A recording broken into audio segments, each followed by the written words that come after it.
Hi, everyone, and welcome to my live. I am Coach Sherry, and this is day 29 of 60 days going live every day. And I wanted to come outside because the weather was so beautiful today. I walked earlier, but I know it was way too hot, and I decided to come out here now. I'm in my neighborhood, and this is one of my favorite spots. It's interesting. Sometimes the young people will hang hammocks, across these trees and just kind of chill. But this channel is about workforce development, career readiness, entrepreneurship, real life, real issues, and real talk. And I am just so happy to be here with you today. And as you can see, this is Make It Happen Monday. Lots of things is happening on this Monday, and it's setting you up for this week. So I hope that you have your whole week planned out, the things that you're going to do for yourself physically, the things you're going to do for yourself mentally and emotionally. So again, I am just one block over from where I live. So this is still my neighborhood. I literally have not been in this deck area since almost 2 years. I used to come and walk through here, especially at the height of COVID, periodically. But since I've had my heart challenge, I don't really get a chance to walk out here as much. And I think it's because I had an episode when I was walking one day with one of my daughters in the neighborhood, and I literally could not make it back home. And she had to go and get the car to, bring me home. And I was on the phone for some reason. I called Carter's Eat, Lisa, who doesn't live too far from me. She lives in North Carolina as well. Well, I don't exactly know how far she lives, but she does live in North Carolina, in I want to say the general area. And she stayed on the phone with me until my daughter came, but it was an interesting moment. And since then, I felt some kind of way walking in my neighborhood, but it's in the evening now. The weather is, um, you know, it's still warm, but it's kind of cool, especially under these trees. And it's an enjoyable spot. And I said, I want to do my live from here. My only concern is snake season, and there's a lot of copperheads for some reason in my neighborhood. So I'm definitely gonna keep my eye out. If they don't bother me, I won't bother them. I see Jessica Hicks is in the building. It's so great to see you. How are you doing? What's going on? How's it going? How is HR and things, recruitment and everything going for you? I hope things are going well. Yes, it is so peaceful here. There's a driving range just up the street too. It's actually a whole golf course, but there's a driving range. I was thinking about going and maybe doing a pre-record because I know a lot of people are out there right now. I don't know if you can see past these trees. I think someone's power washing something or doing something. Hi, Marlene Sanders Show. How are you doing? Thank you for being here. Yes, this is a perfect place for a book. And I was saying a little bit earlier that sometimes teenagers will, those hammocks, portable hammocks, and they'll tie them to the trees. And sometimes they leave them here for a little bit and they just kind of chill out here. But I could only imagine what's in that underbrush. And that down there, I don't know if you can see it through the trees. It's like a pond, but it's really more of a runoff pond. But they make them beautiful, especially on golf courses. So it looks like they meant to do that.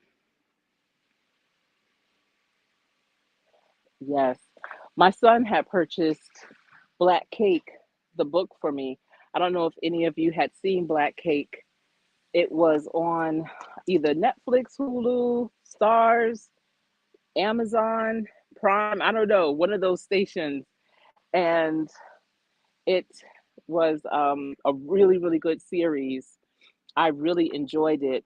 And when I enjoy shows like that, I always wonder how awesome it would be to read the book to get even more details. But if you didn't see it, I highly recommend it. I haven't started reading the book yet. I hope to start maybe this weekend on our drive to Maryland. Thank you, Marlene. Yes, please, as you come in, hit the like button. I appreciate you all for tuning in, even if this is the replay or if you're here live. I appreciate you. Leave a comment and let me know what you think of this beautiful canopy of trees. This is like the perfect deck. And typically there's no one here um, when I come. You would think, I don't know, people don't really come out like that. I think they are mostly on the golf course, but our golf course is open. Like there's a club, so people, the general public, can be members. So I think that's where people mostly hang out, or at the pool. But I don't believe the pool is open yet. They do have signs up for swim team. I remember my son, he used to do the swim team in our neighborhood, my other neighborhood. But yeah, this is a beautiful view. Beautiful. So that everyone have a good Monday. I've started having our team meetings on Mondays and Monday afternoon around 3 p.m. I used to have them on Wednesday around 11, but I like having them on Mondays because it's kind of a reset. It's an opportunity for us to reflect on what we did the week before and to look at what we have going on this week, the week ahead. And if we need any support or anything like that, we can talk it through, implement some of our ideas, and give kudos where kudos are due. Someone did something big um, the last week, then that's something that we can celebrate for sure. And it's interesting, Olivia Love, that sometimes you'll see in my chat. Oh my goodness. So I had told you I know her in real life, and she's actually on my team. And she created, for after the business part of our meeting, we always have professional development after that. But what she did was took the A through Z guide to personal and professional development, that video that I had done, and she created a word find and a crossword puzzle using those words and putting definitions in it. And I thought that was so unique. Everyone loved it. It was so much fun. We made it into a competition, but a little bit too late. So she came in first, I came in second, and everyone else was just kind of trying to figure it out. But it was good. It was a mind jogger for sure, but it also was just a really peaceful activity. You know, when we talk about emotional wellness, that was definitely a peaceful activity, and also an opportunity for us to look over those words again.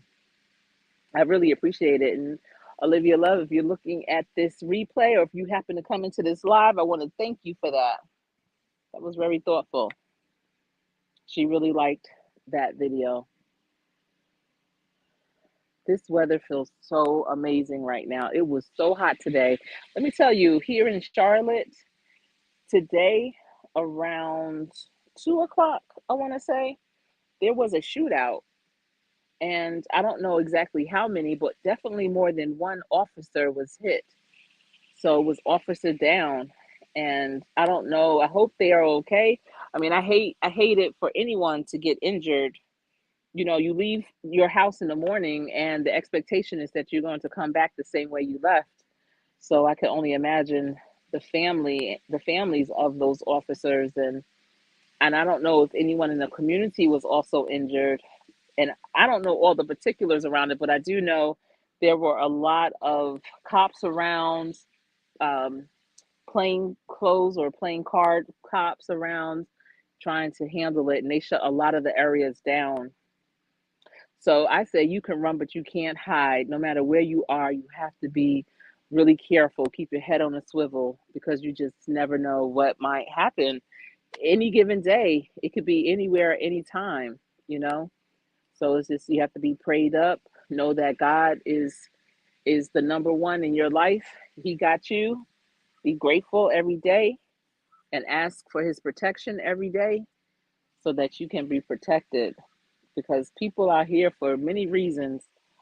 They just feel that they can do whatever they want to whomever they want. And sometimes they're just at their wits end, and it's not good. It's just not.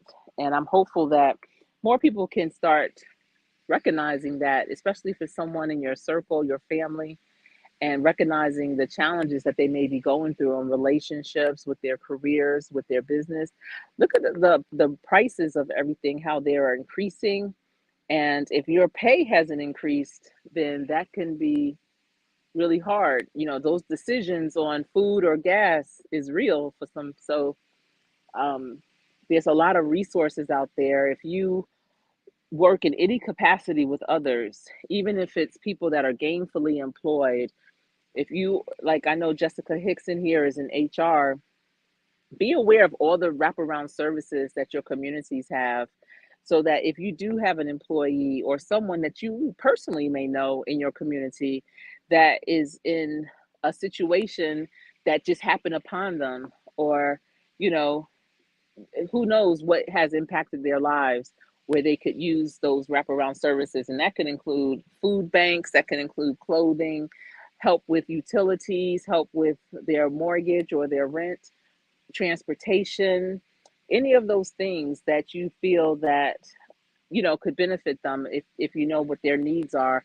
But you need to know where you can send them. And I'm noticing, at least here in Charlotte, a lot of nonprofit organizations that provide those types of services are gathering together and having resource fairs where you can go and get the information, the pamphlets and such, and be more aware of what's out there, what's offered. So when you do have to recommend someone, you easily can just pull from your list of resources.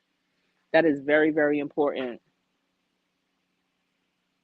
And then you'll be a blessing to them for sure. I know some companies, they are providing or making available bags of food, of groceries for their employees. And that goes without even being said. It's just the employees know where they are, and they are able to go and get whatever they need. Some have the pantry where they can go in. There's no questions asked. You don't know what a person's situation is, no matter how much money they may make. You don't know what's going on with their funds, how many people they have to support with that money. So you have to, be mindful and respectful as well. I see TWP Popcorn is in the building. What's popping with you? How's things going? What is popping? I saw a video they made. Oh, what kind of popcorn was that? Watermelon popcorn. They had this huge, like it looked like a huge wok, and it was on an open fire outside. And they cut a watermelon into pieces and put it in the hot oil, the hot grease, and it grease immediately turned red from the watermelon. And then they poured in the corn kettles, and it started popping. And you have to take their word for it, but they said that it tasted like watermelon. And I thought that was really interesting. I haven't had watermelon flavored popcorn. Yes, another day in paradise. That's right, here on earth. Absolutely. Another beautiful day to be grateful and thankful for. And we are out here in nature enjoying this moment before the sun sets. I love the longer days that we have. Aren't these trees beautiful? Different variations. I'm glad that you all are here with me. Again, it's Make It Happen Monday. Make something happen, make it shake. That's what my youngest daughter will say if she has something coming up. And you're like, how are you going to get that done? She says, I'm gonna make something shake, and she does. No, no, she's not stressed out about it or anything. She's just like, something's gonna shake. I'm gonna make something shake. So I like taking that posture too. We're gonna make something shake. If God brings you to it, He'll get you through it. Absolutely. Yes. I always feel, I don't know if you all feel this way, but Sunday nights before Monday, of course, I always feel like it almost feels like Christmas Eve to me, or the eve of something big. And as easy as it is for me to fall asleep on a Friday or Saturday night, Sunday nights is always a little more challenging to fall asleep. And then I'm not really thinking of anything, but I'll wake up, then I'll go back to sleep, and so on until it's time to get up. And I'm always excited, like, okay, Monday, here we go. Another week to get it right. What do you have in store? Because again, for me, no 2 days are the same. And listen, today, I don't know how I got this confused, but there is an international, let me see, I'm trying to say this right. It's a delegation coming from, I want to say state government, maybe, or international, maybe it's the federal government, which could be state as well. But at any rate, it's a whole consortium delegation that's coming. And I know the organizer, and she invited me, like, Sherry, please, you have to come. And it's, you can go in person or virtual. But because so many people from across the state are going, I was like, I'll just do it virtual so that other people can have a chance, to really participate. She said, no, no, I want you to be there in person. And I don't know why it hit my calendar like this, but it hit my calendar for today. And it was from 11:30 to 3 o'clock. So I walked up to the trolley from my office, because I usually, if I can, I'm going to take the train. If ever I can take the train, that's what I'm going to do. And I knew that this trolley was going to drop me off right in front of the building. So I took the trolley train, and, or I guess they call it the streetcar train. But I got off, walked into the building. I'm very familiar with the building, didn't stop at the guest center, and just walked back where I knew it was going to be held. Y'all, I am a few days early. The doors were locked, so I went back to guest services and asked, where the event was being held, if it was in a different room. And it turns out that the event is on May 2nd. It is not today. So I was standing there like, okay, I'm early. So I had got back on the streetcar and headed back to my office and carried on. But I did call my friend who's organizing the event, and I said, if there's a prize for who was first, I have to get it no matter what time you see me on the second, because I was there today. That's when you know you have a lot of things going on. And it was crazy because I had to shuffle a lot of things around so that I could go today. I was telling my team, I don't think I'm going to be at the team meeting. Y'all can handle it. These are some of the topics I want you to cover. And I ended up being there. So it all worked out still. This is a huge deck, also. I always wonder, do people have events out here, clean it up? I don't think you have to reserve it or anything, but I guess it would be appropriate if you did, in case someone else was, you know, planning on having something here too. But isn't that interesting how they have the tree coming out? They built the deck around the tree. And there's this place, and I've done videos there as well. It's called Birkdale Village. And I love that place. They call that urban burb. It's like an urban kind of vibe, but it's in the middle of a suburb. And they have a outdoor community stage, and they have some of the trees that were there originally coming straight up through the stage. They built the stage around it, and I think that's a beautiful thing. That's trying to keep, the natural, especially with the trees. If nothing is wrong with that tree, you shouldn't really touch it if you can help it. I know when they build communities and new houses, they have to clear the land, but sometimes, especially when you have such a natural kind of vibe, keep as many trees as possible, however they may fit. with the aesthetic of it all. I hate that that machine is going on. Can you all hear it? I do have my earbuds in. Hopefully that's minimizing the sound. I don't know, but I hope it's not taken away from the beauty of today.